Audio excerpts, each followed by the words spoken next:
সুপ্রিয় বন্ধুগণ, প্রতিদিনের মতো আজকেও আমি লাইভে এসে উপস্থিত হয়েছি। তবে নির্ধারিত সময়ের পরিবর্তে আমি একটু দেরিতে এসেছি। একটু কাজে ব্যস্ত ছিলাম, সেহেতু একটু দেরিতে আসতে হয়েছে। তো সুপ্রিয় বন্ধুগণ, আপনাদের জানাচ্ছি আসসালামু আলাইকুম।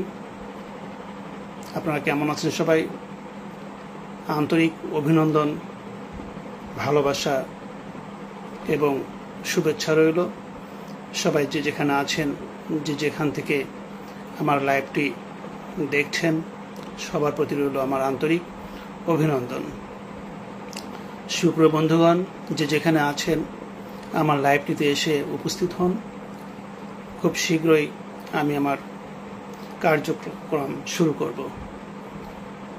প্রিয় বন্ধুগণ, আপনাদের প্রতি আহ্বান জানাচ্ছি, যে যেখানে আছেন আমার লাইভটিতে এসে যোগ দিন। লাইভটিতে এসে যোগ দিয়ে সুন্দর সুন্দর কমেন্ট করে আমার লাইভটিকে উজ্জীবিত করুন। প্রিয় বন্ধুগণ, আমি আছি আপনাদের সাথে আমার নিজের লেখা কবিতা নিয়ে। স্বরচিত কবিতা পাঠ চলবে লাইভটিতে। আর আপনারা যদি আমার কাছ থেকে কিছু জানতে চান, আমি সাবলীলভাবে স্বতঃস্ফূর্তভাবে উত্তর দেওয়ার চেষ্টা করব। MD Zahid Hasan is watching. অসংখ্য ধন্যবাদ তোমাকে আমার লাইভটিতে এসে উপস্থিত হয়েছ। আমি আমার আন্তরিক অভিবাদন এবং শুভেচ্ছা জানাচ্ছি। এই মুহূর্তে যে যেখানে আছেন সুপ্রিয় বন্ধুগণ, আমার লাইভটিতে এসে উপস্থিত হন। আমার লাইভটিকে সবার মাঝে ছড়িয়ে দেওয়ার জন্য চেষ্টা করুন। আমি আছি আপনাদের পাশে আমার স্বরচিত কবিতা নিয়ে। জাহিদ লিখেছ পাঞ্জাবিতে, দারুণ লাগছে। এটা আসলে পাঞ্জাবি নয়, আমি ফতুয়া পড়েছি। তুমি হয়তো খুব একটা মার্ক করতে পারোনি। অবশ্য পাঞ্জাবির মতোই মনে হচ্ছে দেখতে, পুরোটা যেহেতু দেখা যাচ্ছে না।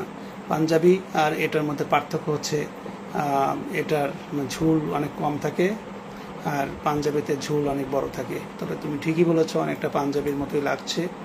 পুরোটা দেখতে পাচ্ছ না, সেই জন্য তোমার কাছে পাঞ্জাবির মতো মনে হচ্ছে। আসলে আমি এটা ফতুয়া পড়েছি। তোমাকে অসংখ্য ধন্যবাদ কমেন্টটি করার জন্য। তো কেমন আছো তুমি?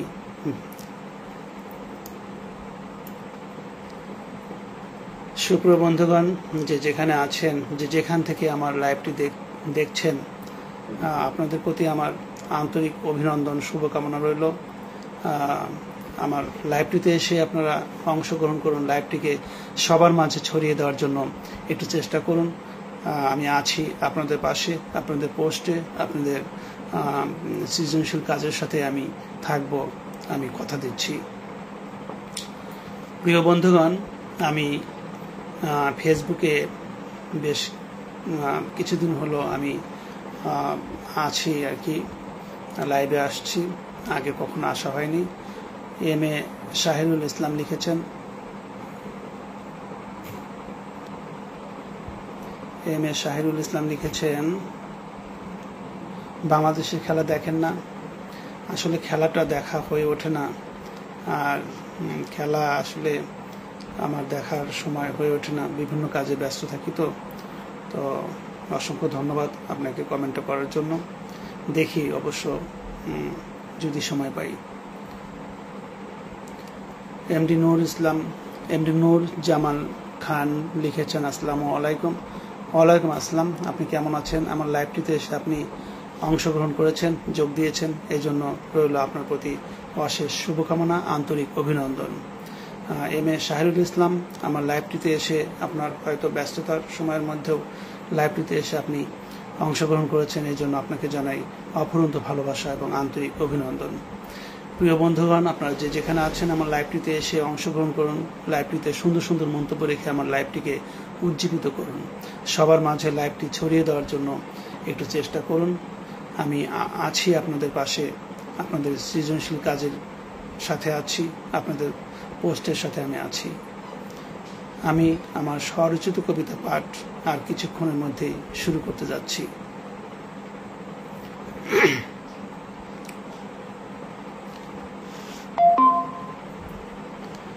এই মুহূর্তে যে যেখানে আছেন আমার লাইভটিতে এসে অংশগ্রহণ করুন।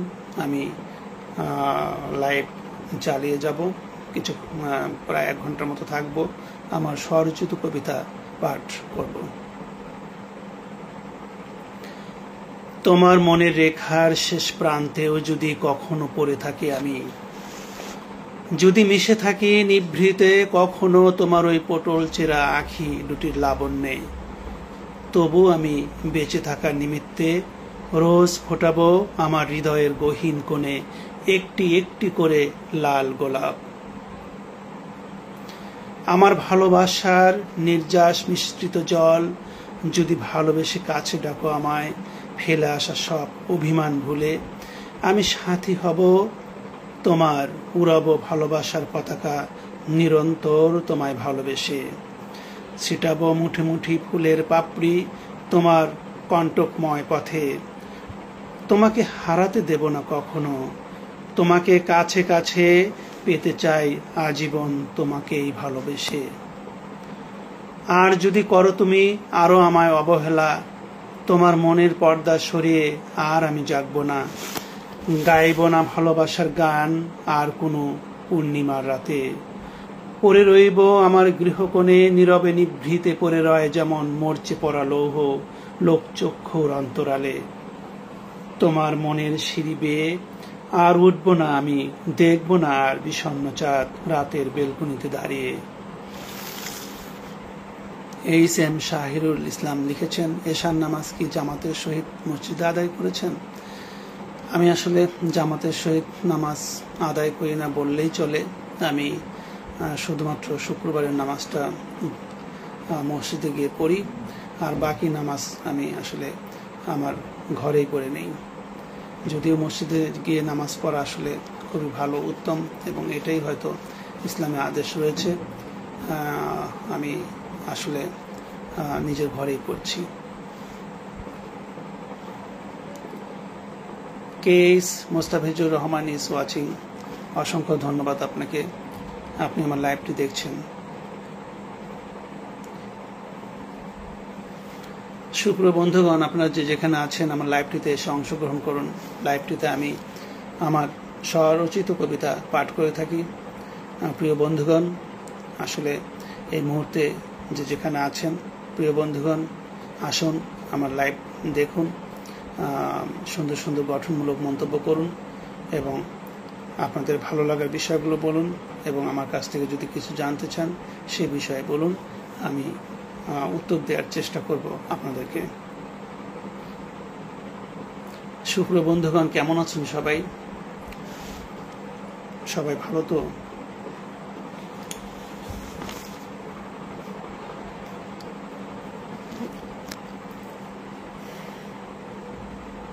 প্রিয় বন্ধুগণ, এই মুহূর্তে যারা যারা ওয়াচিংয়ে আছেন, যারা আমার লাইভটি দেখছেন, সবার প্রতি রইল আমার আন্তরিক অভিনন্দন। প্রিয় বন্ধুগণ, আপনারা যে যেখানে আছেন আমার লাইভটিতে এসে অংশগ্রহণ করুন, একটু ঘন ঘন ট্যাপ ট্যাপ করুন যাতে লাইভটি সবার মাঝে গিয়ে পৌঁছায়। এবারে আমি কবিতা আবৃত্তি করছি, নোনা জলের হাতছানি। নোনা জলের হাতছানি। চারদিকে সমুদ্রের অথই জল। কে.এম. শাহিরুল ইসলাম, ইসলামকে নিজের মনের মতো করে চালানোর অধিকার কোনো মানুষের নাই। হ্যাঁ, চালানোর অধিকার কোনো মানুষের নাই, তবে আমি কি বলবো, তো এখানে আসলে ইসলামের এত আপনি উপদেশ দিচ্ছেন কেন সেটাই তো বুঝছি না। আমি তো এখানে লাইভে এসেছি, এখানে আমি ইসলামিক কোনো জলসা করছি না বা কোনো ইসলামিক বক্তব্য দিচ্ছি না। যে আপনি আসলে, আমি তো বললাম, আপনি জিজ্ঞেস করেছেন যে আপনি নামাজ জামাতে পড়েন কিনা, আমি আমার সত্যটা বলেছি। সত্য কথা বলা অবশ্যই মহান আল্লাহ তাআলা পছন্দ করেন, আমি বলেছি। এর বাইরে আপনি আমাকে আর কোনো আপনার নিজস্ব মতামত আমার প্রতি চাপিয়ে দিতে পারেন না। তো অসংখ্য ধন্যবাদ আপনাকে। ইসলামকে নিজের মনের মতো করে চালানোর অধিকার কোনো মানুষের নেই। হ্যাঁ, অবশ্যই কোনো মানুষের নাই, আমি আমার নিজের মতো করে চালাচ্ছিও না। আশা করি বুঝতে পেরেছেন। কবিতার নাম এইচ.এম. শাহরুল ইসলাম কিন্তু আপনি চালাচ্ছেন। আচ্ছা ঠিক আছে, আপনি যেহেতু বলছেন, কিন্তু আপনার ভবিষ্যতে আপনার কোনো কমেন্টের উত্তর আমি দিচ্ছি না। চারদিকে সমুদ্রের অথই জল, মাছ দরিয়ায় কোথাও ভাসমান আমি, কোথায় ভেসে চলেছি জানি না। আসলে কি বলবো, ইসলাম সম্পর্কে আমার যদি ভ্রান্ত কোনো ধারণা থেকেও থাকে, আমি যদি সেটা পাবলিক প্লেসে না বলি, যদি আমি প্রকাশ না করি, আর আমার মতামত আমার কাছে সেটা আমি তো প্রকাশ করছি না, আমি কি করছি না করছি সেটা তো আমি কাউকে বলছি না। এ ধরনের প্রশ্ন কেন আসে আমি এটাই তো বুঝতে পারছি না। আপনি এমনভাবে একটা বিষয় আমার উপর চাপিয়ে দিচ্ছেন, কিন্তু আপনি চালাচ্ছেন। আপনি কিভাবে জানেন যে আমি ইসলামকে নিজের মতো করে চালাচ্ছি? আর আমি চালানোর কে আমি চালানোর? ইসলামকে নিজের মতো করে চালানোর কে? আশ্চর্য।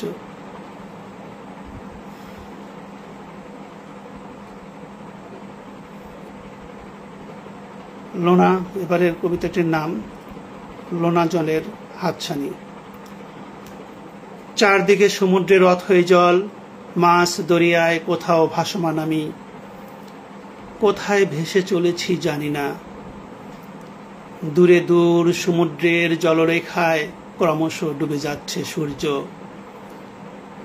রাতের আধার ঘনিয়ে আসছে তারা ভরা রাতে। উন্মুক্ত আকাশের নিচে ভাসমান আমি, কোথায় কোন অচেনা জগতে ভেসে চলেছি আমি জানি না। এক রাত্রির নিরিখে কেটে গেছে কত দিবস রজনী, কাল মহাকাল পেরিয়ে অবশেষে আমি সবুজ দিগন্ত ছোঁয়া কোনো এক বেলাভূমিতে দাঁড়িয়ে আনমনে ভাবছি বিগত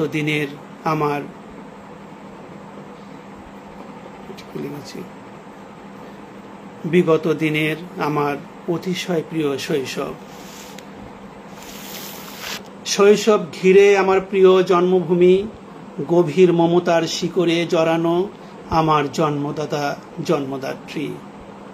পূব আকাশে সূর্যটা আবারও আয়োজনে ব্যস্ত নতুন আরেক দিবসের। সমুদ্র আমায় আবারও হাতছানি দিয়ে ডাকে নিজস্ব ভাষায়, তার জলদ গম্ভীর আহ্বানে। আবারও হারিয়ে যেতে বিশাল জলরাশির পানে, জানি হারিয়ে যাব ফেলে রেখে ডাঙ্গার মায়া। একবার হারালে বারংবার হারাতে হয় নোনা জলে সমুদ্রের টানে। আসলে লাইভে এখানে একটা উন্মুক্ত একটা পরিবেশ, সবারই কমেন্ট করার অধিকার রয়েছে, কিন্তু যে এরকম একটা উজবুক টাইপের কমেন্ট দেবে, এটা আসলে মনটা আসলে ভীষণ খারাপ হয়ে যায়। হ্যাঁ, এইচ.এম. শাহরুল ইসলাম লিখেছেন, কিন্তু আপনি চালাচ্ছেন, অর্থাৎ আমি ইসলামকে নিজের মতো করে চালাচ্ছি। আসলে বারবারই আমার এটাকে আসলে খুবই, এই লাইভে আসলে খুবই করছে। কমেন্ট করার আগে, এ ধরনের কমেন্ট করার আগে ভেবেচিন্তে কমেন্ট করবেন। আর আমার লাইভটা পছন্দ না হলে আপনি চলে যেতে পারেন।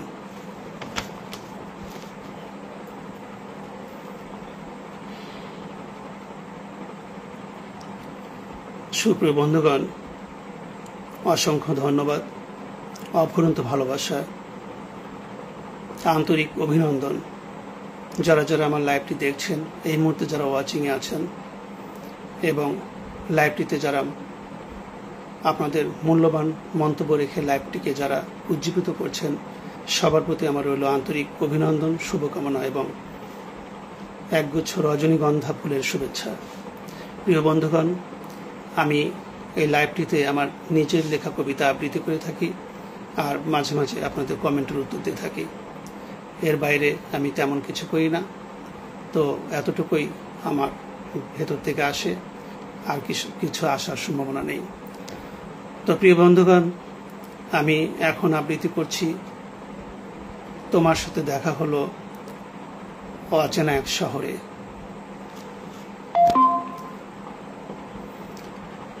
তোমার সাথে আমার এমন করে দেখা হবে, হঠাৎ তোমায় দেখব আমি অচেনা এক শহরে। আমি জানতাম না, সত্যিই জানতাম না, আমি জানলে আমি যেতাম না। অচেনা শহরে পা রাখতাম না। ট্রেন থেকে নেমেই তোমার সাথে মুখোমুখি হতাম না। পুরনো কষ্টগুলো তোমার কয়েক মুহূর্তের সান্নিধ্য পেয়ে বুকের ভেতর জেগে উঠত না তাহলে? এমনটা হবার কথা ছিল না, তবু এমনই হয়। এক সময় তুমি ছিলে আমার চেনা, তাই আমাদের শহরটাও ছিল আমাদের পরিচিত।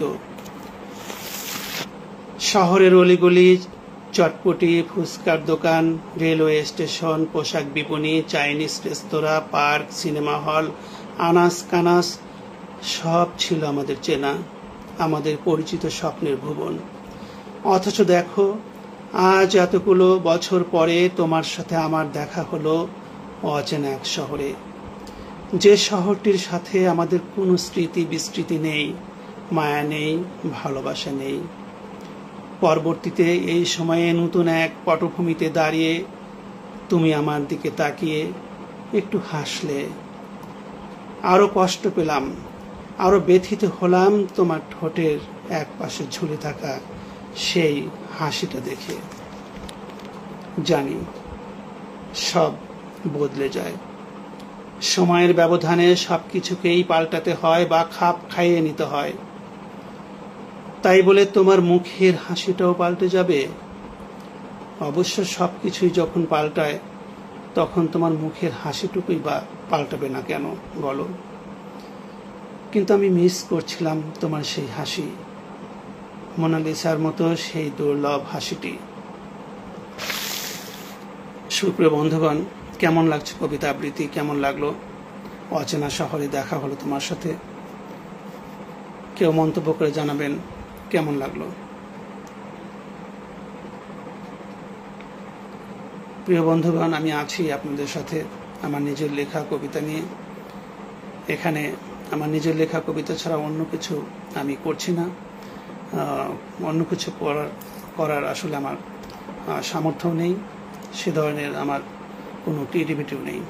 যাই হোক, প্রিয় বন্ধুগণ, আপনারা যে যেখানে আছেন আমার লাইভটিতে এসে অংশগ্রহণ করুন। লাইভটিকে সবার মাঝে ছড়িয়ে দেওয়ার জন্য একটু লাইক কমেন্ট করে পাশে থাকুন। আমিও আছি, আমিও থাকবো আপনাদের পাশে। আসলে ফেসবুক এমন একটি প্ল্যাটফর্ম যেখানে সবাইকে সবার পাশে থাকতে হয়, সবার পোস্টে থাকতে হয়, তাহলেই কেবলমাত্র নিজের পোস্টগুলো অন্যের কাছে গিয়ে পৌঁছায়। আমি 2013 সালের দিকে ফেসবুকে প্রথম এসেছিলাম। তারপর 1 বছরের ব্যবধানে আমি নিজের লেখাগুলো পোস্ট করতে থাকি। আমি অনেকদিন হলো ফেসবুকে আছি, আপনাদের সাথে আছি।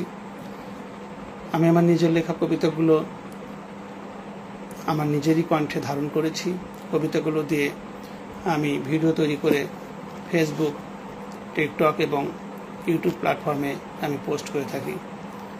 প্রিয় বন্ধুগণ, আমার ভিডিওগুলো সামনে এলে আপনারা আমার ভিডিওগুলোতে লাইক কমেন্ট করবেন, আমি এই আহ্বান জানাচ্ছি আপনাদেরকে। তো আমি 2টি কবিতা আবৃত্তি করে ফেলেছি, 2-3টি। কেমন লেগেছে কবিতা আবৃত্তি? এই মুহূর্তে ওয়াচিংয়ে আছেন যারা, তাদের প্রতি রইল আমার শুভেচ্ছা। যারা যারা লাইভটিতে এসে যোগদান করছেন তাদের প্রতি রইল শুভেচ্ছা এবং আমার আহ্বান, যারা যারা আছেন অনলাইনে আমার লাইভটিতে এসে যোগ দেবেন আশা করছি। আমি এখানে প্রায় 1 ঘন্টার মতো থাকি, মাঝে মাঝে 1 ঘন্টার বেশি হয়ে যায়। সেটা লাইভের আসলে একটা রিচ এঙ্গেজমেন্টের উপরে নির্ভর করে।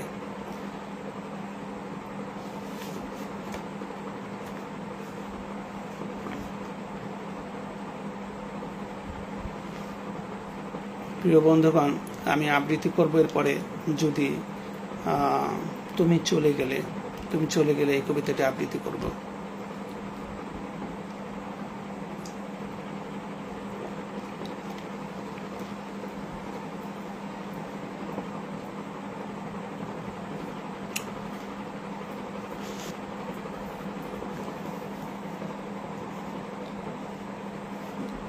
আমি আসলে কমেন্ট নেওয়ার চেষ্টা করছি, কমেন্টগুলো আসলে ঠিকঠাকভাবে একই সাথে দেখা যাচ্ছে না। যারা যারা কমেন্ট করছেন তাদের প্রতি রইল আমার আন্তরিক অভিনন্দন, শুভকামনা এবং শুভেচ্ছা। প্রিয় বন্ধুগণ, আপনারা যে যেখানে আছেন আমার লাইভটিতে এসে অংশগ্রহণ করুন, লাইভটিকে সবার মাঝে পৌঁছে দেওয়ার জন্য চেষ্টা করুন। আমি আছি আপনাদের পোস্টের সাথে, আমি আছি আমার নিজের লেখা কবিতা নিয়ে। প্রিয় বন্ধুগণ, আমি এখন এই মুহূর্তে আবৃত্তি করতে যাচ্ছি, তুমি চলে গেলে।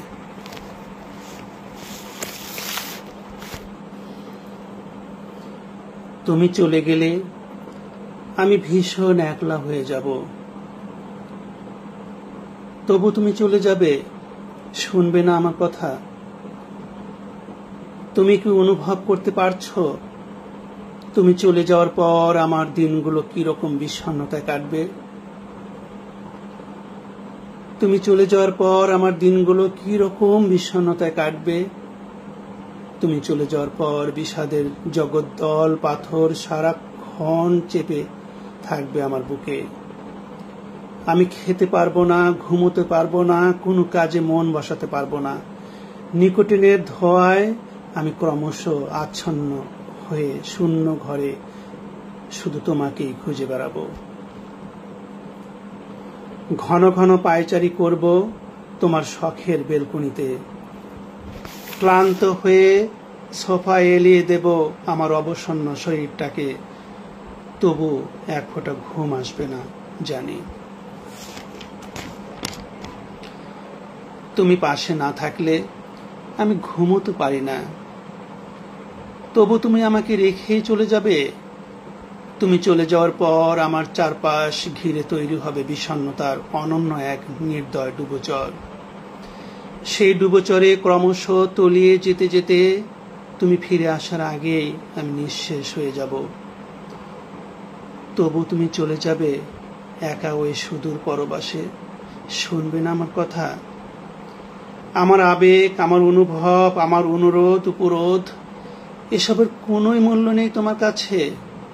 বেশ, চলে যেতে চাও, চলে যাও, তবে ফিরে এসে যখন দেখবে আমিও চলে গেছি দূরের কোনো নির্জন দ্বীপে, বাসা বেঁধেছি সুদূর নীলিমার পাশে, তবে ক্ষমা করে দিও আমায়। তোমাকে প্রাণপণে ধরে রাখার ব্যর্থ এই মানুষটাকে ক্ষমা করে দিও আমায় চিরতরে।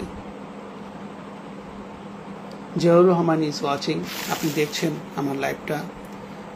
দীপ্তিময় তারা ইজ ওয়াচিং, অসংখ্য ধন্যবাদ দীপ্তিময় তারা এবং এমডি এবং জিয়াউর রহমানকে অসংখ্য ধন্যবাদ আমার লাইভটি দেখছেন। সুপ্রিয় বন্ধুগণ, আপনারা যে যেখানে আছেন আমার লাইভটিতে এসে অংশগ্রহণ করুন, লাইভটিতে আপনাদের মূল্যবান কমেন্ট রেখে যাবেন। আসলে লাইক কমেন্ট এগুলো থাকলে পোস্টের রিচ এঙ্গেজমেন্ট ঠিক থাকে, পোস্ট সবার মাঝে গিয়ে পৌঁছায়। প্রিয় বন্ধুগণ, আপনারা কেমন আছেন সবাই? সবাই ভালো তো? আমি আসলে কবিতা আবৃত্তি করি, কবিতা পাঠ করি, যাই বলেন না কেন। আবৃত্তি হয়তো আমার কণ্ঠে সেভাবে মানায় না, সেভাবে হয় না।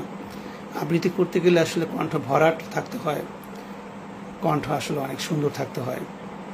আমার কণ্ঠ আসলে ওরকম ভরাট নেই, ভরাট নয়, একটু চিকন ধরনের কণ্ঠ। তো তারপরেও আমি চালিয়ে যাচ্ছি, আসলে একরকম জোর করেই চালিয়ে যাওয়া, আমার ইচ্ছে থেকে, আমার অনুভব থেকে, আমার নিজের লেখাগুলো মানুষের কাছে গিয়ে অন্যভাবে পৌঁছায়।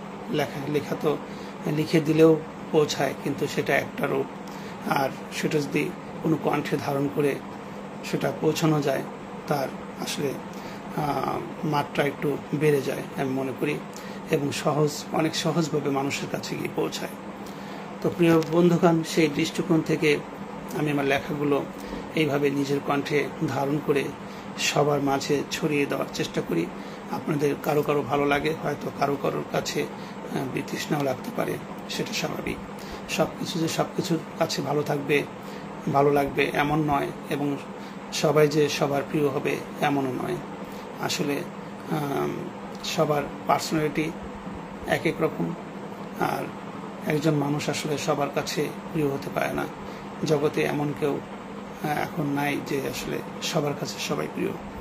প্রিয় বন্ধুগণ, আমি আছি আমার নিজের লেখা কবিতা নিয়ে আপনাদের পাশে। আমি লাইভে আসি প্রতিদিন রাত 10টা থেকে রাত 15 মিনিটের মধ্যে। যদি কোনো আমার কাজের ব্যস্ততা না থেকে থাকে তাহলে আমি এই সময়ের মধ্যে আসি, আর একটু দেরি হয় মাঝে মাঝে। আপনারা যে যেখানে আছেন আমার লাইভটিতে এসে অংশগ্রহণ করুন, আমি আছি আপনাদের পাশে। প্রিয় বন্ধুগণ, অনেকগুলো কবিতা আবৃত্তি করে ফেলেছি। আপনারা যদি কেউ একটু জানান যে আমার কণ্ঠ ক্লিয়ার শোনা যাচ্ছে কিনা, ভালো শোনা যাচ্ছে কিনা, আপনাদের কাছে আমার কণ্ঠ গিয়ে পৌঁছাচ্ছে কিনা, একটু যদি জানান আমি একটু আশ্বস্ত হতে পারি। তো এই মুহূর্তে অনলাইনে যারা আছেন আমার প্রিয় বন্ধু, আমার ফ্যান ফলোয়ার যারা আছেন, আমার লাইভটিতে একটু আসবেন, একটু ঘুরে যাবেন, আমার দাওয়াত রইল। আমি আমার নিজের লেখা কবিতা আপনাদেরকে শুনিয়ে দেব, আপনারা শুনবেন।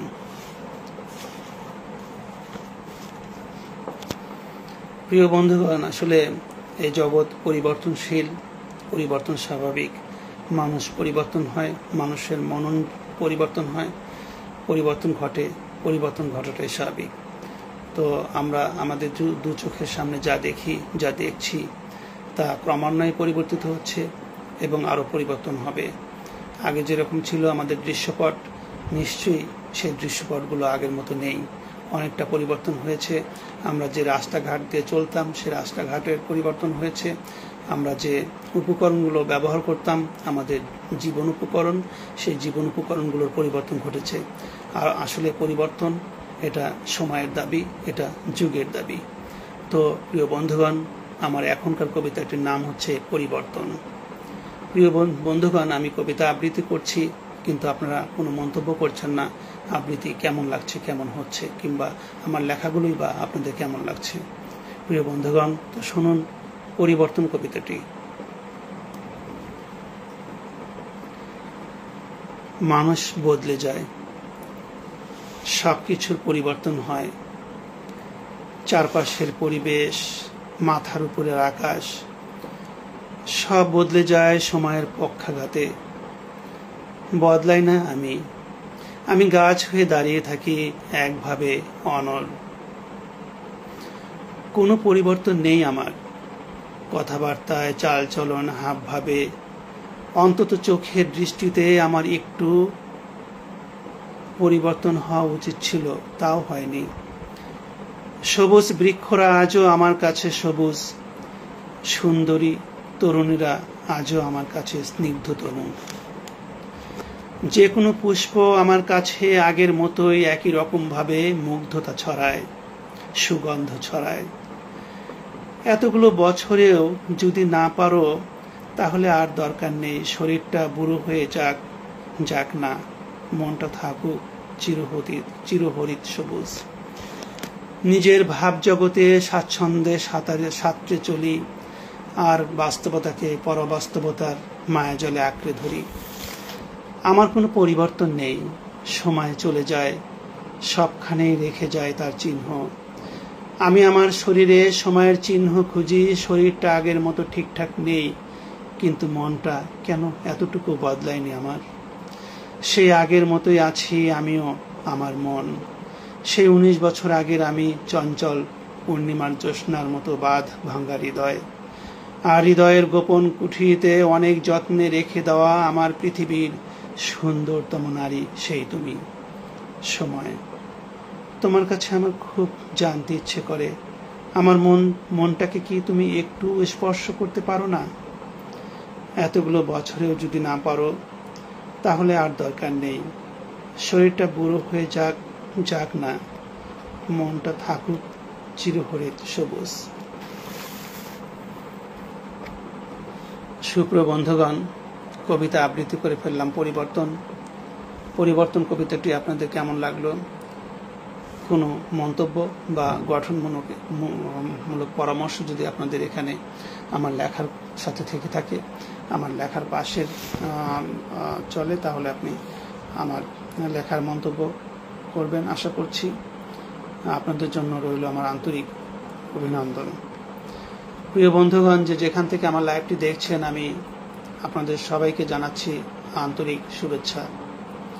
প্রিয় বন্ধুগণ, যেখানে আছেন আমার লাইভটিতে এসে যোগ দিন। আমার লাইভটি সবার মাঝে ছড়িয়ে দেওয়ার জন্য একটু লাইক, কমেন্ট এগুলো করুন। আসলে লাইক, কমেন্ট থাকলে পোস্ট বা লাইভ যাই বলেন না কেন সেটা রিচ এঙ্গেজমেন্ট ঠিক থাকে। প্রিয় বন্ধুগণ, আমি একটু পানি পান করে নিচ্ছি।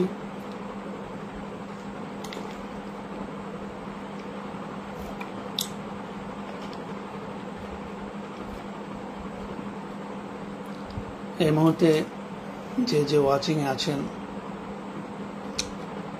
সবাইকে জানাচ্ছি আমার ভালোবাসা। প্রিয় বন্ধুগণ, আসলে আমি লেখালেখি করি অনেক আগে থেকেই। মোহাম্মদ শামীম লিখেছেন, আসসালামু আলাইকুম, কেমন আছেন?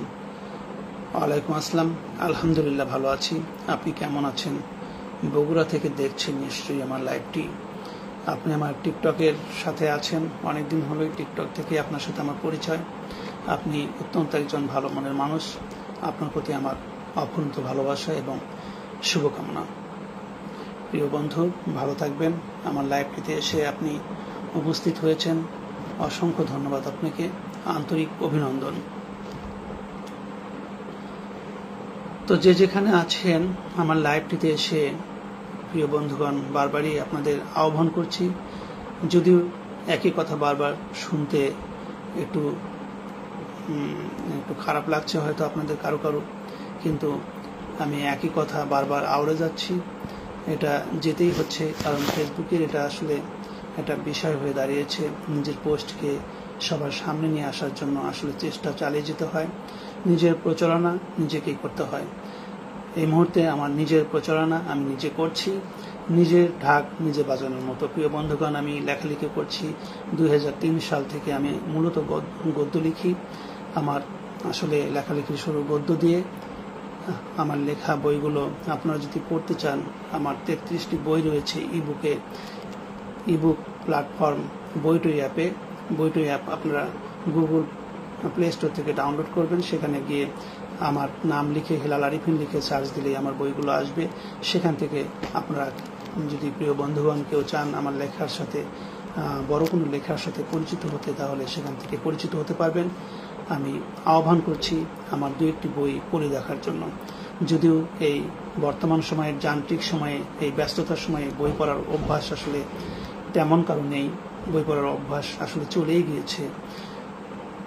আমি লেখক হয়েও আসলে তেমন বই পড়ছি না, আগের মতো পড়ি না, পড়ার সময় পাই না বা ইচ্ছেও হয় না অতটা। আসলে আমারই ইচ্ছে চলে গেছে। আর যারা পাঠক রয়েছেন, তাদের তো ইচ্ছে এমনিতে থাকবে না। যাই হোক প্রিয় বন্ধুগণ, এই ব্যস্ততার সময়েও যদি পটভূমি চেঞ্জ হয়ে গেছে, তবু আমাদের বই পড়ার কাছে ফিরে আসতে হবে। আমাদের মনন, আমাদের মন, আমাদের মগজ এগুলো সমৃদ্ধ করার জন্য। প্রিয় বন্ধুগণ, একটা বই আসলে পারে মানুষকে সমৃদ্ধ করতে, মানুষের ভবিষ্যতের পথে সুন্দরভাবে বাঁচতে শিক্ষা দিতে পারে একটা বই। বইয়ের মধ্যে অনেক কিছু থাকে, অনেক মননশীলতা, অনেক শিক্ষণীয় বিষয় থাকে, যেগুলো আমরা বই পড়ে জানতে পারি। প্রিয় বন্ধুগণ, এই ফাঁকে বলে রাখি, আমার একটি বই রয়েছে, শিশুতোষ বই। বইটির নাম হচ্ছে খুকু ও বলমাস। লিখেছিলাম 2010 সালের দিকে, প্রকাশিত হয়েছিল 2013 সালে। বইটি 11টি কান্ট্রির মধ্যে, রুম টু রিড আয়োজিত 11টি কান্ট্রির মধ্যে বইটি বাংলাদেশ থেকে প্রথম হয়। পরবর্তীতে বইটি storyweaver.com প্ল্যাটফর্মে বইটির অনেকগুলো ভাষায় প্রকাশিত হয়েছে। 11টি ভাষায় প্রকাশিত হয়েছে, হিন্দি, মারাঠি এবং ইংরেজি, এরকম 11টি ভাষায় প্রকাশিত হয়েছে বইটি। বইটির নাম হচ্ছে খুকু ও বলমাস, এবং বইটি এনটিভিতে পাঠ করে শুনিয়েছেন আমাদের দেশের বিশিষ্ট একজন অভিনেত্রী তানিয়া আহমেদ। আমি ভিডিওটি দেখেছি, ইউটিউবে আপনারা ভিডিওটি দেখতে পাবেন। তো প্রিয় বন্ধুগণ, আমার আরেকটি বই জেমিয়ন, যেটা কিশোর সায়েন্স ফিকশন টাইপের লেখা। এই জেমিয়ন বইটিও রুম টু রিড থেকে প্রকাশিত হয়েছিল। জেমিয়ন বইটির ভিডিও প্রকাশিত হয়েছে এনটিভিতে এবং দুরন্ত টেলিভিশনে। প্রিয় বন্ধুগণ, আমার লেখালেখির বিষয়ে বললাম। আমি প্রায় বলে থাকি, এবং নিজের প্রচারণা নিজেই চালিয়ে যেতে হবে। আমি আমার আগের ভিডিওগুলোর মাঝখানে আমার বইয়ের অ্যাড দিতাম। আসলে ফেসবুক এ ধরনের অ্যাড অ্যালাউ করে না, সেই জন্য বিধায় আমি এখন আর দিচ্ছি না। আমি নিয়ম জানতাম না, সেজন্য আগে দিতাম। তো এখন আমি নিয়ম জেনে গেছি যে আসলে নিজস্ব কোনো প্রচার ফেসবুকের নিজের ভিডিওতে চালানো যাবে না। এটা ফেসবুকের একটা গাইডলাইনের মধ্যে আছে। প্রিয় বন্ধুগণ, আমার কণ্ঠ আপনাদের কানে গিয়ে পৌঁছাচ্ছে কিনা, আপনারা শুনতে পাচ্ছেন কিনা আমার কণ্ঠ, কেউ একটু কমেন্ট করে জানাবেন। তা না হলে আমার শব্দ যদি মুট থাকে তাহলে আমার আসলে শব্দগুলো গিয়ে আপনাদের কাছে পৌঁছবে না। কেমন শুনতে পাচ্ছেন, ফ্যানের শব্দ বেশি শোনা যাচ্ছে কিনা একটু জানাবেন। ফ্যানটা তাহলে আমি কমিয়ে দেব। আমি অনেকগুলো কবিতা আবৃত্তি করে ফেলেছি। কবিতা বিষয়ে প্লিজ কেউ একজন মন্তব্য করুন, কবিতা কেমন লাগছে, আমার লেখাগুলো আপনাদের কেমন লাগে। আমি আমার লেখাগুলো ফেসবুকে পোস্ট করে থাকি, ইউটিউবে আমার ভিডিও প্রকাশ করে থাকি, এবং টিকটকে আমার একটা আইডি রয়েছে, সেখানেও আমি প্রকাশ করে থাকি। আসলে এই সবগুলো প্ল্যাটফর্মে, ইউটিউব বাদে সবগুলো প্ল্যাটফর্মে আসলে বিনিময় প্রথা প্রচলিত। সেটা হচ্ছে আমি আপনার ভিডিও দেখব, আপনি আমারটা দেখবেন, কিন্তু আসলে সবার ভিডিও আমার দেখা হয় না বা দেখার সময়ও পাচ্ছি না। অনেক ব্যস্ত থাকতে হয় সারাদিন, নিজের প্রফেশন নিয়ে, নিজের কাজগুলো নিয়ে অনেক ব্যস্ত থাকতে হয়। সেজন্য আসলে আপনাদের সব পোস্টের সাথে থাকতে পারি না, তবে যতটুকু মাঝে মাঝে সময় পাই সেই সময়টুকুতে আপনাদের সাথে থাকার চেষ্টা করি। প্রিয় বন্ধুগণ, তো মন্তব্য করুন একটা আমার এই মুহূর্তের লাইভ আপনাদের কেমন লাগছে।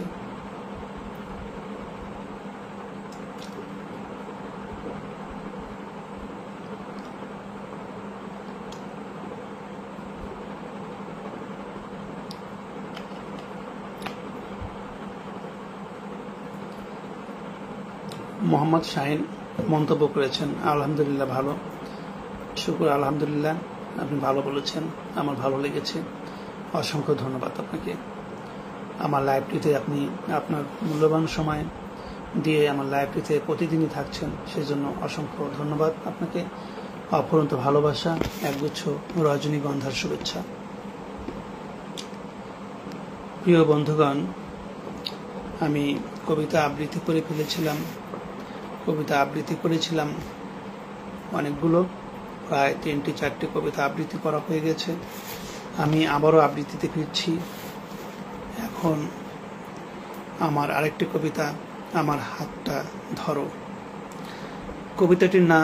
কবিতাটির নাম হচ্ছে আমার হাতটা ধরো।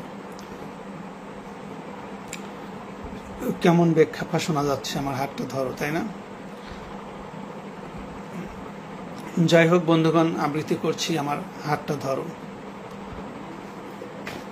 আমার হাতটা ধরো, একটু ধরো না আমার হাতটা। কি হলো, শুনছো না, দেখছো না সামনে বিশাল খাদ, পা পিছলে পড়ে যাব তো। তুমি শুনলে না আমার কথা, আমার মিনতি তোমার কানে ঢুকলো না। তুমি কি সব ছাইপাশ ভাবতেই থাকলে। সেদিন তুমি ওভাবে আনমনে কি ভাবছিলে, খুব জানতে ইচ্ছে করে আমার, কিন্তু জানার উপায় নেই, কারণ সেদিনের পর থেকে তুমি একটা কথাও বলনি। তারপর থেকে তুমি কেমন বোবা হয়ে বধির হয়ে গেলে, কোনো কথা বলো না, কোনো কিছু সহজে খেতে চাও না, কোনো কিছুতেই তোমার কোনো আগ্রহ নেই, শুধু ঘরের এক কোণে চুপচাপ বসে থাকো। 1 মাসের মাথায় তোমার চাকরিটাও হারালে, তুমি এখন নিঃসঙ্গ একা, ঘরের এক কোণে যে চেয়ারটায় চুপচাপ বসে থাকো। দেখে মনে হয় তোমার কোনো সার নেই, কেমন অসার। মাছের মতো পলকহীন ঘরের দেয়ালের দিকে তাকিয়ে থাকো সারাক্ষণ। কেন তুমি এমন বদলে গেলে অনন্ত? নাকি অনন্তরা এমনই হয়, হঠাৎই বদলে যায়, কিংবা তাদের সাপেক্ষে তাদের পারিপার্শ্বিক অবস্থা বদলে যায়। অনন্ত, আমি না হয় আমার হাতটা একটু ধরতে বলেছিলাম, একটু অবলম্বন চেয়েছিলাম তোমার কাছে, তাই বলে তোমাকে এভাবে বদলে যেতে হবে? কতগুলো বছর হলো তোমাকে ভালোবাসি না আমি। কত যুগ পেরিয়ে যাচ্ছে তোমাকে প্রিয় নাম ধরে আর ডাকা হয় না। আমার সোনা পাখি, জান পাখি, লক্ষ্মীটিয়ে, ময়না পাখি শোনাবো। সরি, এটা আর একটা কবিতা, নাম নেই জন্য এর সাথে গুলিয়ে ফেলেছি, অ্যাটাচড করে ফেলেছি। আমি আন্তরিকভাবে দুঃখিত। ওই কবিতাটি শেষ হয়েছে, এই কবিতাটির আসলে নাম নেই, কিন্তু এটা দিয়ে শুরু হয়েছে। কতগুলো বছর হলো তোমাকে ভালোবাসি না আমি। কত যুগ পেরিয়ে যাচ্ছে তোমাকে প্রিয় নাম ধরে আর ডাকা হয় না। আমার সোনা পাখি, জান পাখি, লক্ষ্মীটিয়ে, ময়না পাখি শোনাবো। কত নাম ধরেই না আমি ডাকতাম তোমাকে। তোমাকে ভালোবাসার সেই আবেগ, সেই অনুভূতিগুলো আজ কোথায় হারিয়ে গেছে জানি না। তবে কি ভালোবাসাও ফিকে হয়ে যায়? সময়ের ব্যবধানে তার সবটুকু সৌরভ হারায়। এক সময় তোমার কাছে কত সময় নিয়ে চিঠি লিখতে বসতাম। সময় নিংড়ানো ভালোবাসা থাকতো সেই চিঠিগুলোতে। কত আবেগ, কত অনুভূতি, কত যে ভালোবাসার পরশে ছুঁয়ে ছুঁয়ে যেত চিঠির প্রতিটি অক্ষর, সেসব তুমি জানতে। আজকাল চিঠি হারিয়ে গেছে। মুঠোফোন তার বদলে মানুষের সকল প্রয়োজন পুরানোর দাবি নিয়ে এসেছে। তোমার কাছেই কেবল আমার কোনো দাবি নেই, কোনো চাওয়া পাওয়া নেই, প্রাপ্তি অপ্রাপ্তি কিছুই নেই।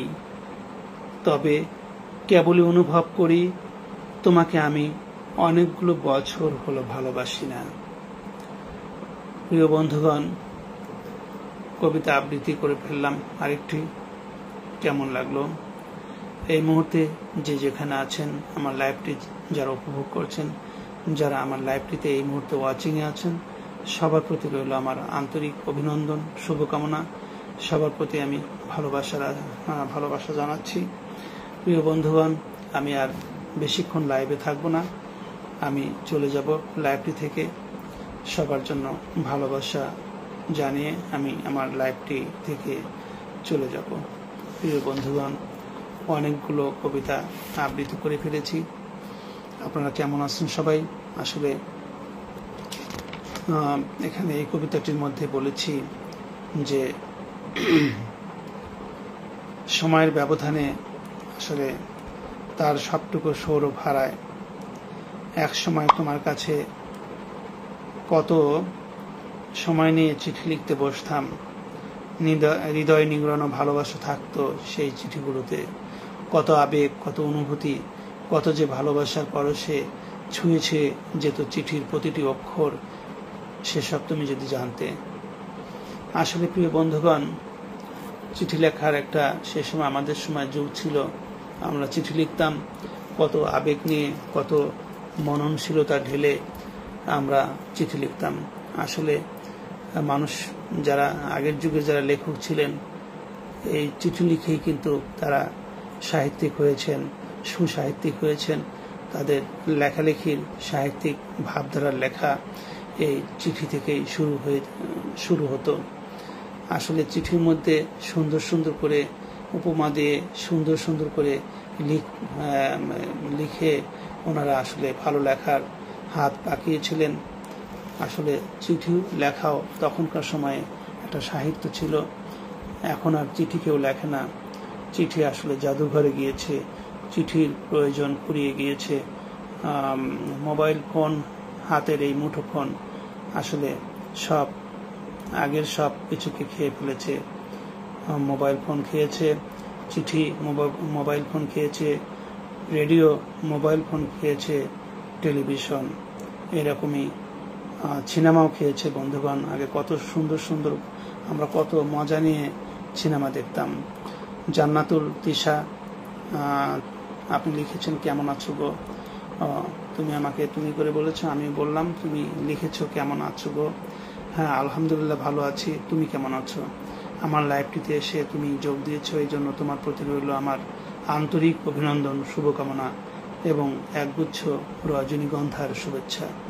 সুপ্রিয় বন্ধুগণ, যে যেখানে আছেন সবাই আমার লাইভটিতে এসে যোগ দেবেন। আমি আশা করছি আপনারা আসবেন। প্রিয় বন্ধুগণ, আমি যেটা বলছিলাম যে সিনেমা, বিশেষ করে সিনেমা যে এই মোবাইল ফোন খেয়ে ফেলেছে, সেটা আসলে আমাদের সিনেমা শিল্পটা আসলে প্রায় ধ্বংসের মুখে পড়েছে, ধ্বংসই হয়ে গিয়েছে। আমরা আগের সময়গুলোতে আমাদের কাজের ফাঁকে সপ্তাহে অন্তত একটা দিন আমরা সিনেমা দেখতাম সিনেমা হলে গিয়ে। শেষ আমি হয়তো 15 বছর আগে কিংবা 10 বছর আগে, আমার ঠিক মনে নেই, আমি শেষ যে সিনেমাটা দেখতে গিয়েছিলাম সিরাজগঞ্জের একটা হল, সম্ভবত সেটা মমতাজ হল ছিল। সিরাজগঞ্জের 3-4টি হল রয়েছে, মমতাজ, লক্ষ্মী, মৌসুমী, গোধূলি। মমতাজ, লক্ষ্মী, মৌসুমী, গোধূলি, এই 4টা হলের নাম আমার মনে পড়ছে। এর বাইরে আরও 2-1টি থাকতে পারে। যা হোক বন্ধুগণ, শেষ সিনেমা দেখার স্মৃতিটা আমি বলছি, আপনাদের সাথে শেয়ার করছি। তো আমি সিনেমা দেখতে বসেছি, ডিসিতে আমি বসে আছি, সিনেমা শুরু হয়ে গিয়েছে, কিন্তু বিশ্বাস করবেন ডিসি হলে, সেই হলটিতে আমি ছাড়া আর কেউ নেই, আমার আশেপাশে কেউ নেই। আসলে লাইট যখন অফ করে দেওয়া হয় তখন তো ভুতুরে অন্ধকার সিনেমা হলগুলোতে বিরাজ করত। ছোটবেলায় যখন আমাদের মা বাবা সিনেমা হলে নিয়ে যেতেন, তখন আসলে সিনেমা হলের যখন লাইট বন্ধ হয়ে যেত তখন আসলে অনেক ভয় পেতাম, এবং সিনেমার আলো আধারের সেই পর্দার সেই ছবিগুলো যখন আমাদের কাছে আসতো, যখন লাইটিং হতো, কেমন একটা যখন ভয়ঙ্কর দৃশ্য থাকতো, খুব ভয় পেতাম ছোটবেলার দিনগুলোতে। আর বড়বেলায় যখন লাস্ট সিনেমা দেখেছি, তারপরে আর সিনেমা দেখা হয় নাই। আমার সিনেমা হলে গিয়ে সিনেমা দেখার মন ওই দিন থেকে উঠে গিয়েছিল। আমি ডিসিতে বসে আছি, সিনেমা শুরু হয়ে গিয়েছে 10 মিনিট 15 মিনিট যাচ্ছে, কিন্তু আমার আশেপাশে আর কাউকে দেখছি না। আমি 15 মিনিট পরে একরকম কেমন যেন একটা নিঃসঙ্গতায় ভুগে আমি 15 মিনিটের ব্যবধানে সিনেমা হল থেকে বেরিয়ে এসেছিলাম। সেই যে সিনেমা হল থেকে বেরিয়ে এসেছিলাম, আর সিনেমা হলে যাওয়া হয়নি। তো বন্ধুগণ, সেই সব হলগুলো এখন বন্ধ হয়ে গিয়েছে। আসলে বন্ধ না হয়ে উপায়ও নেই। সেদিন একটা ভিডিওতে দেখলাম যে যশোরের মণিহর সিনেমা হলটি কর্তৃপক্ষ বন্ধ করে দেওয়ার সিদ্ধান্ত নিয়েছে, সেখানে শপিং মল করার সিদ্ধান্ত নিয়েছেন, এবং অলরেডি সেই প্রসেসটা শুরু হয়ে গিয়েছে। ওনারা কর্তৃপক্ষ বলছেন যে আসলে বন্ধ করে দেওয়া ছাড়া উপায়ও ছিল না, কারণ আমরা আসলে যারা কর্মচারী রয়েছেন তাদের বেতন দিতে হিমশিম খাচ্ছি, আমাদের এটা বন্ধ করে দিতেই হবে। তো আসলে দেখেন, মণিহার সিনেমা হলের মতো, যেটা এই এশিয়া মহাদেশের না ভারতীয় উপমহাদেশের মধ্যে বিখ্যাত একটা সিনেমা হল, এত ঐতিহাসিক একটা সিনেমা হল, যারা এই সিনেমা হলে গিয়ে সিনেমা দেখেছেন তারা অবশ্যই স্মৃতিতে সেই সিনেমা হলটিকে উজ্জ্বল নক্ষত্র হিসেবে রেখেছেন। তো সেই সিনেমা হলটিও দেখেন বন্ধ হয়ে যাচ্ছে। কেউ আসলে সিনেমা হলে গিয়ে সিনেমা দেখতে পছন্দ করেন না। তার যে হাতের মুঠোফোনটি রয়েছে, সেখান থেকে ইউটিউবে সার্চ করলেই তার পছন্দের সিনেমাটি পেয়ে যাচ্ছেন, এবং অনেক ভালো ভালো সিনেমা পেয়ে যাচ্ছেন। তিনি হাতের মুঠোফোন দিয়ে তার সামান্য একটু এমবি খরচ করেই সেটা দেখে নিতে পারছেন যখন তখন। সুতরাং তিনি হলে গিয়ে কেন সিনেমা দেখবেন? এটা আসলে কার দোষ? এটা যুগের দোষ দেওয়া যায়, এটা মোবাইল ফোনের দোষ। মোবাইল ফোন দেখেন সব কিছুই খেয়ে ফেলছে ধীরে ধীরে।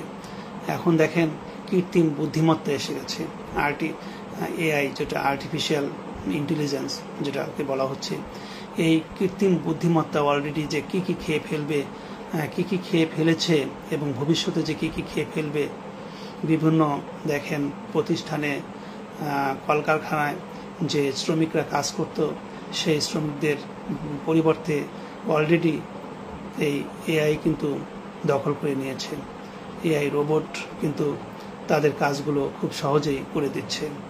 তো স্বল্প সময়ের ব্যবধানে কোনো রকম ভুল ভ্রান্তি ছাড়াই যখন এআই দিয়ে সব কিছু কাজ করে নেওয়া যায়, তখন কর্তৃপক্ষ বা কারখানার মালিক বা প্রতিষ্ঠানের মালিক কেন চাইবেন মানুষ দিয়ে কাজ করাতে? আসলে বন্ধুগণ, ভবিষ্যতের আমরা থাকবো না, কিন্তু আজ থেকে 100 বছর পরে ভবিষ্যতে এই জগৎটা কেমন হবে আসলে সেটা ভাবতে গেলে কিন্তু আসলে কি বলবো, রীতিমতো হিমশিম খেতে হয়, কিংবা আসলে হিমশিম নাই খেলাম, পরিবর্তনটাকে মেনে নিতে হয় বা মেনে নেওয়াটাই শ্রেয়। কিন্তু বন্ধুগণ, যদি মানুষের বুদ্ধিমত্তার পাশাপাশি থেকে যদি কৃত্রিম বুদ্ধিমত্তা কাজ করে যায়, কিন্তু কৃত্রিম বুদ্ধিমত্তা যদি কাজ করতে করতে যদি অলস করে দেয়, যদি তাদের কাজগুলো দখলে নিয়ে নেয়, যদি বেকার সমস্যা দূর হয়ে যায়, বেকার সমস্যা যদি আরো প্রকট হয়, তাহলে এই কৃত্রিম বুদ্ধিমত্তা আসলে কতটুকু মানুষের উপকারে আসবে সেটা বন্ধুগণ আপনাদের কাছে কমেন্টে মন্তব্য রাখার জন্য আমি ছেড়ে দিলাম। প্রিয় বন্ধুগণ, আরও একটু বলছি যে দেখেন, বর্তমানে এই অনলাইন প্ল্যাটফর্মে যারা ভিডিও তৈরি করতেন, মানে ফরমাইশে যারা ভিডিও তৈরি করে দিতেন বিভিন্ন কোম্পানির জন্য, অ্যাডের জন্য ভিডিও যারা তৈরি করে দিতেন, সেখান থেকে তারা অনেক পারিশ্রমিক পেতেন, ভালো একটা ইনকাম করতেন। কিন্তু প্রিয় বন্ধুগণ, তারা কিন্তু আসলে প্রায় বেকার হয়ে যাচ্ছেন, কারণ এআই প্রযুক্তি দিয়ে এমন সুন্দর সুন্দর কর্তৃপক্ষরা নিজেরাই ভিডিও তৈরি করে নিচ্ছেন, শুধুমাত্র কয়েকটি ক্লিকের বিনিময়ে তারা তৈরি করে নিতে পারছেন অনেক সুন্দর সুন্দর ভিডিও। যেভাবে তৈরি করা যায় সেভাবেই তৈরি করে নিচ্ছেন মনের মতো করে। তাহলে কেন তিনি একজনকে বলবেন যে আমার ভিডিওটা তৈরি করে দাও, তার বিনিময়ে আমি এত ডলার দিচ্ছি? কিন্তু আসলে দেখেন বন্ধুগণ, যেখানে এআই করে দিচ্ছে, এআই তাহলে কি ওই ব্যক্তিগুলোকে বেকার করে দিচ্ছে না? আসলে এটা কোন দিক দিয়ে ভালো আর কোন দিক দিয়ে মন্দ, এটার আসলে ভাববার বিষয়। তো প্রিয় বন্ধুগণ, পরিবর্তনকে আমাদের মেনে নিতেই হবে, মেনে নেওয়াটাই শ্রেয়। কিন্তু পরিবর্তন আসবে, কিন্তু কিছু কিছু পরিবর্তন আসলে এই মানব জাতিকে ভাবাচ্ছে বন্ধুগণ। যেমন দেখেন, আসলে এই যে আমরা মোবাইল, সামান্য বলবো না, মোবাইল কখনোই এখন সামান্য বিষয় না, এটা ব্যাপক একটা বিষয়। এবং এই মোবাইলের মধ্যে আরো কত যে পরিবর্তন আসবে। এখন দেখা যাচ্ছে আমরা মোবাইল হাত দিয়ে টাচ করে চালাচ্ছি, ভবিষ্যতে আমরা মোবাইলের দিকে তাকাচ্ছি, কিন্তু ভবিষ্যতে হয়তো আমাদের মোবাইলের দিকেও, স্ক্রিনের দিকেও তাকাতে হবে না, হলোগ্রাফিক স্ক্রিন আমাদের চোখের সামনে চলে আসবে।